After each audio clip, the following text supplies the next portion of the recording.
Ya, halo, ketemu lagi dengan VTP Channel. Video kali ini akan membahas tentang cryptocurrency atau mata uang kripto. Nah, sebenarnya pasti kalian tahu lah ya, ini di sini ada banyak sekali mata uang. Sebetulnya ada puluhan ribu guys, baik token, NFT, pokoknya aset kripto itu ada puluhan ribu, banyak sekali. Nah, ini hanya salah satu aja ya, Dogecoin, Terra, Classic, Bitcoin, Solana, Sol, dan lain itu banyak sekali. Sangat banyak sekali koin-koin kripto yang ada di pasar dan harganya berbeda-beda mulai dari 0,1 sampai ratusan juta. Nah, kok harganya seperti itu? Kenapa ada yang satu, kenapa ada yang 200 juta? Nah, itulah kesalahan, sebetulnya kesalahan fungsi, kesalahan tujuan atau pergeseran tujuan dari cryptocurrency itu. Karena tujuan utama cryptocurrency adalah sebagai mata uang, pengganti uang yang ada saat ini. Sudah jelas sekali ya, tujuan awalnya dari Bitcoin dibikin di white papernya bahwa itu adalah mata uang. Jadi untuk menggantikan mata uang yang tersentralisasi, yang ada yang ngontrol mata uangnya seperti dolar di bawah Amerika, rupiah di bawah Indonesia, ringgit, Singapura dolar, real dan lain-lain. Itu semuanya dikontrol oleh sebuah institusi, baik itu negara, perbankan ataupun institusi apapun yang memang mengontrol uang tersebut. Nah, dan itu tidak bisa lintas negara. Artinya kalau saya dari Indonesia mau ke Malaysia saja, saya membutuhkan mata uang baru untuk ringgit Malaysia. Artinya saya harus menukarkan uang saya harus menjual uang saya ke ringgit Malaysia. Itu disitulah ada apa namanya pengurangan, kemudian inflasi, ada deflasi, ada kelebihan mata uang nggak berharga, membangkrutkan negara, kemudian dan lain-lain lah. Itu karena apa? Karena memang bisa saja uang negara sebuah negara itu menjadi tidak berarti, menjadi tidak ada artinya. Ada negara-negara yang kemarin bangkrut, ada bahkan termasuk Indonesia dari dulu. Sekarang harganya 15.000 per dolar Amerika. Itu artinya karena kita itu membutuhkan dolar, kita membutuhkan juga, itu kan kita tidak bisa membeli menggunakan uang kita. Nah, disitulah kekurangannya. Kita harus menggadaikan apa yang kita punya demi mendapatkan dolar itu. Dan semakin kita tidak bisa menggadaikan apa yang kita punya, tidak bisa menjual apa yang kita punya, maka kita akan makin drop, makin turun harganya karena kita butuh dolar untuk membeli sesuatu yang ada di global tapi kita tidak memilikinya. Makanya disitulah cryptocurrency menciptakan sebuah uang yang tidak bisa digandakan, yang tidak bisa dipalsukan, yang tidak bisa dikontrol oleh satu orang saja, tidak bisa dikuasai oleh satu orang saja, yang mana itu ada konsensus, yang mana konsensus ini hanya akan terjadi jika itu diputuskan secara beramai-ramai lah seperti itu. Kalau di kita ada musyawarah mufakat, kalau satu nggak bisa, dua nggak bisa, tiga nggak bisa, kalau 10 lain bisa maka keputusannya adalah jadi bisa. Begitu sebaliknya adalah kayak musyawarah mufakat tapi dari sisi digital. Nah, kenapa harganya kok malah nggak jelas gitu ya? Jadi contoh kita akan mencoba ke di sini. Kalau kita lihat gitu ya, ada harga BNB 4 juta rupiah, kemudian BTC 264 juta, sebagian lain Doge itu cuman harganya 0, 1.500 rupiah, Shiba bahkan 0,1 rupiah. Nah, kenapa harganya jadi seperti itu gitu? Nah, kalau seperti ini sudah nilai tujuannya sudah bukan lagi mata uang, melainkan seperti sebuah batu akik.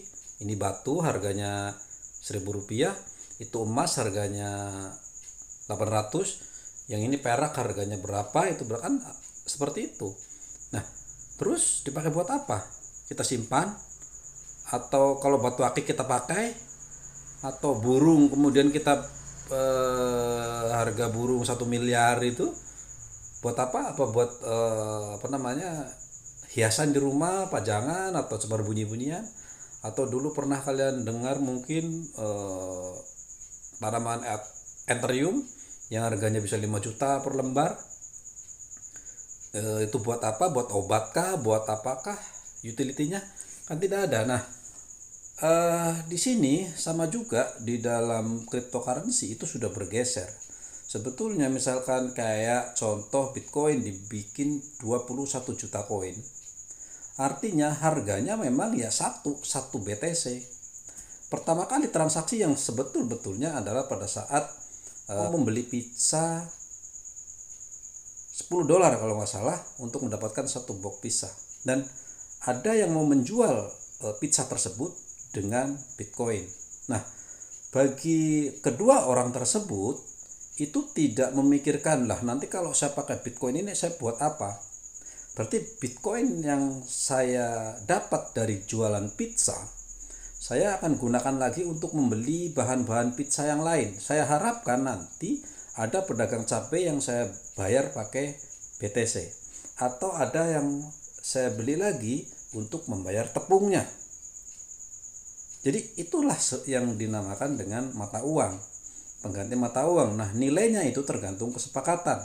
Yang pastinya yang mana saya menjual pizza $10, saya punya bahan untuk membuat pizza itu dengan berbagai bahan, yang mana saya juga harus memastikan bahwa pedagang cabai, pedagang sayur, pedagang tepung, pedagang dan lain-lain, saya harus ngomong ke mereka, ini loh saya ada sebuah koin baru, saya akan beli menggunakan ini, tepung sekilo senilai sekian BTC.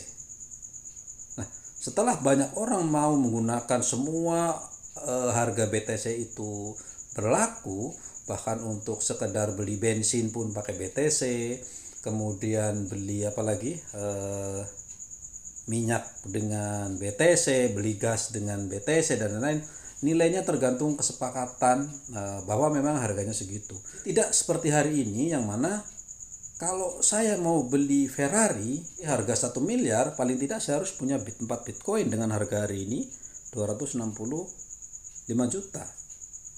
Dan akan berbeda sekali jika saya menggunakan Dogecoin. Saya butuhkan Dogecoin paling tidak mendekati 1 miliar atau sekitar 800, kalikan saja ya untuk mendapatkan senilai 800, katakanlah 800 Doge misalkan. Nah, itu adalah utility yang sebetulnya. Jadi seperti kalau kita baca Dogecoin punya website, sudah betul sekali bahwa Dogecoin utility-nya seperti apa. Bagaimana untuk menaikkan harga Dogecoin? Bagaimana, apakah Dogecoin ke depan akan naik? Dogecoin sudah jelas-jelas menjawab, Dogecoin adalah uang. Nah, Dogecoin adalah mata uang, dan uang dipakai untuk menukar suatu barang, jasa, dan lain-lain. Itu tujuan utama. Maka Dogecoin itu betul-betul dalam website juga dia bilang itu adalah mata uang. Dia akan tetap seperti itu sampai kapan akan begitu. Jumlahnya adalah sekitar berapa tadi ya? 127. Kita lihat sebentar. Saat ini ada pasokan 132,6 miliar token. Di dunia ini ada 132,6 miliar token, sementara di seluruh dunia ada sekitar 7-8 miliar manusia. Sebetulnya kalau tinggal dibagikan saja, maka untuk satu orang bisa mendapatkan berapa Doge seperti itu. Nah, keterbatasan itulah batas di mana jumlah manusia yang memilikinya dengan jumlah pasokan itu yang membuat harga akan mungkin nanti lebih tinggi seperti itu, karena untuk uang itu kan sebenarnya hanya bertukar dari satu orang ke orang lain, dari orang lain ketukar ke orang lain, dan kan seperti itu. Nah, itulah yang membedakan mata uang dengan aset. Jadi pada saat ini cryptocurrency sudah menjadi sebuah aset, dan itulah sebetulnya yang perlawanan negara manapun termasuk Indonesia yang mana nggak boleh menggunakan mata uang selain rupiah, kan seperti itu ya. mata uang diakui. Nah, jadi bagaimana kelayakannya gitu ke depan? Pada akhirnya kita harus dipaksa untuk mencari fundamental, untuk mencari utility, untuk mencari proyeknya untuk apa dan apa, Pak.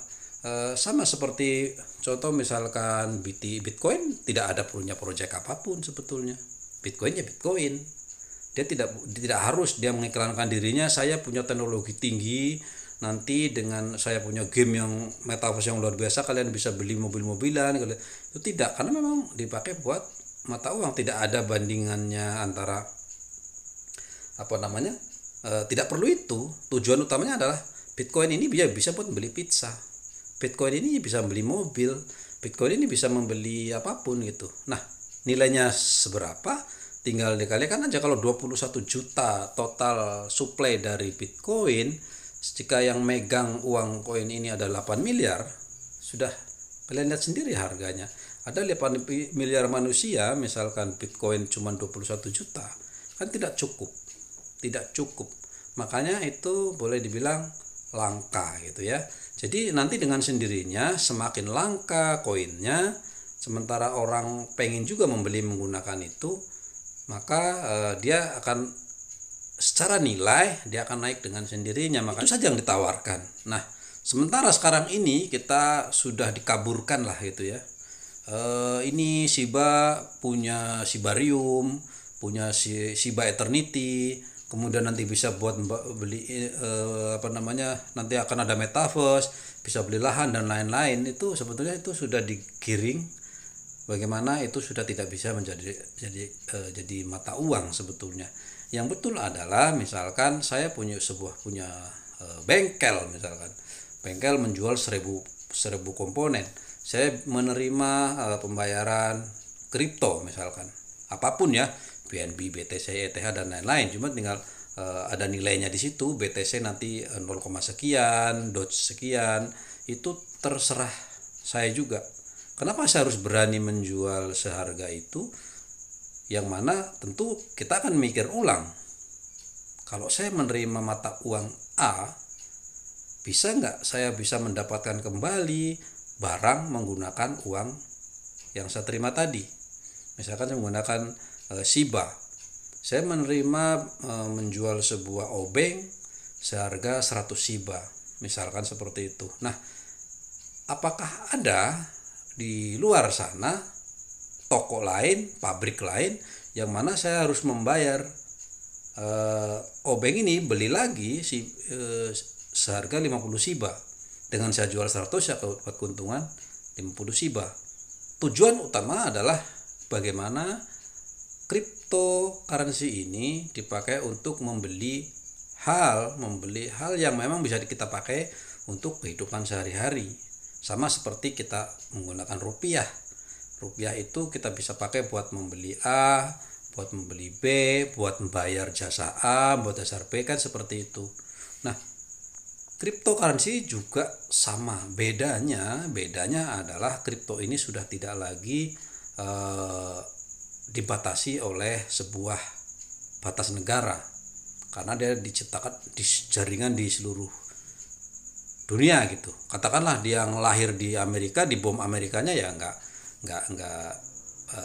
pengaruh gitu ya, karena yang menentukan ini adalah community dengan sistem blockchain itu sendiri gitu ya. Jadi kalaupun Amerika nggak ada sekalipun, hancur sekalipun, ya tidak, kripto ini tetap akan berjalan seperti biasa, seperti itu ya.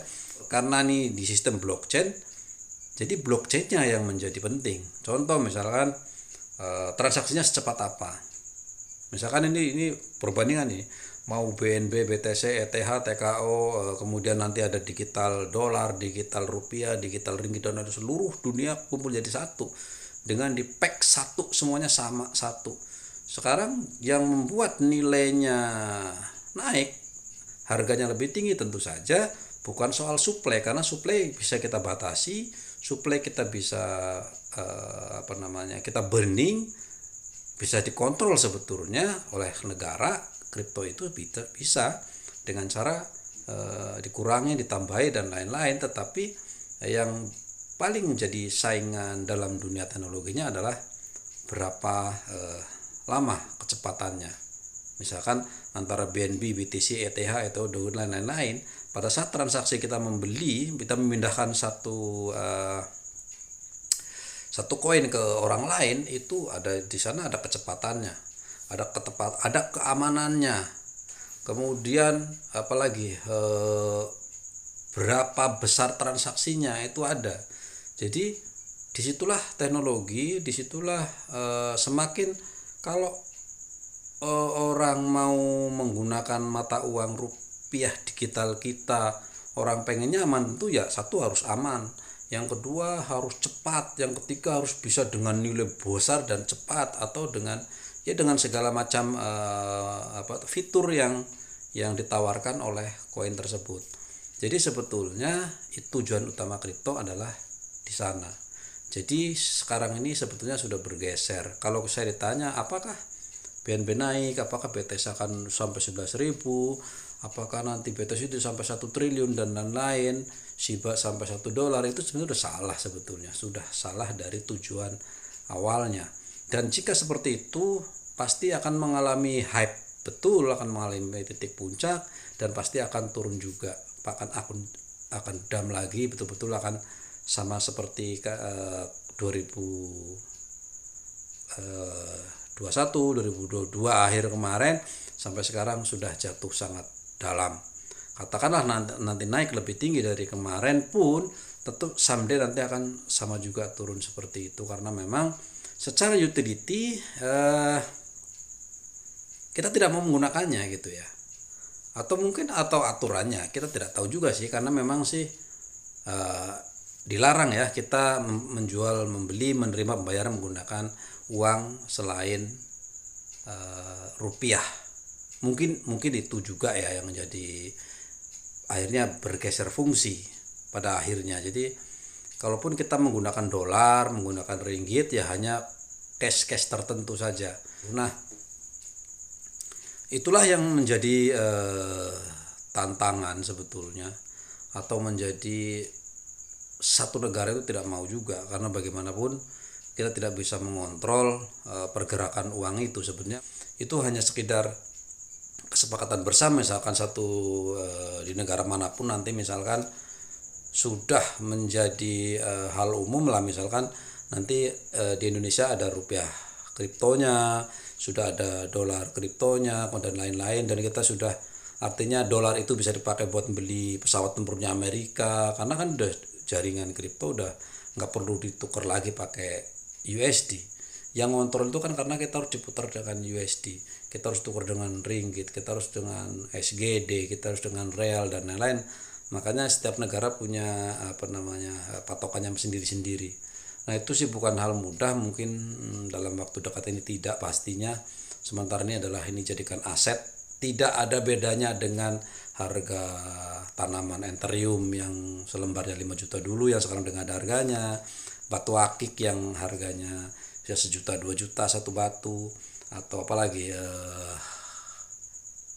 banyak hal lah yang hype kemudian tiba-tiba hilang lah seperti itu akan seperti ini sampai betul-betul nanti masyarakat mungkin 1 dekade ke depan, pada saat orang sudah mulai berani, oke, saya mau menjual hasil karya saya dengan 1 BTC, saya menjual harga punya saya dengan 2 Dogecoin misalkan, nanti sudah semakin banyak orang kayak gitu, mungkin akan sudah mulai berubah. Artinya kita mau menerima pembayaran sebuah koin kripto apapun namanya, asalkan saya bisa pakai koin kripto yang saya terima ini bisa buat membeli sesuatu yang lain juga, kan seperti itu. Karena kita kan bekerja dibayar pakai SHIBA, dan saya mau pakai SHIBA asalkan SHIBA ini saya bisa buat beli bensin, bisa buat beli baju, bisa buat beli kebutuhan rumah dan lain-lain, kan hanya itu saja. Itulah mata uang. Jadi mata uang itu yang penting cryptocurrency tujuannya itu saja. Jadi semua orang mau menerima asalkan itu bisa dipakai atau diterima juga oleh orang lain di komunitas kita semuanya, dengan kesepakatan bahwa memang itu diterima dimanapun, di komunitas kita, di toko manapun, dengan jasa apapun, bahkan di negara manapun. Itu tujuan utamanya. Oke geng, terima kasih. Mungkin itu gambaran saya aja ya. Jadi sebetulnya tujuan utamanya kan itu, kita sudah bergeser. Jadi bila kalian mau membeli hari ini ya memang karena ini adalah sebuah aset saja yang tentu saja spekulatif. Tidak ada yang tidak spekulatif pada kondisi sekarang ini karena utility-nya belum kita sepakati bersama. Kecuali kalau misalkan nanti makin banyak kayak Bitcoin sudah ada ATM-nya, Bitcoin sudah bisa membeli mobil, Bitcoin sudah bisa membeli dan lain-lain, itu kan sudah satu awal yang baik. Cuman saja memang tidak begitu masif. Nanti toko mobilnya itu kan tidak bisa beli spare part menggunakan Bitcoin. Dia harus jual dulu di pasar, menggunakan uang dolar buat membeli ban, beli oli, beli apa dan lain-lain, kan seperti itu. Pada akhirnya itu bukan jadi, masih sangat panjang sekali. Ini masalah masih cryptocurrency adalah babynya future of money. Oke, itu saja. Thank you. Bye bye.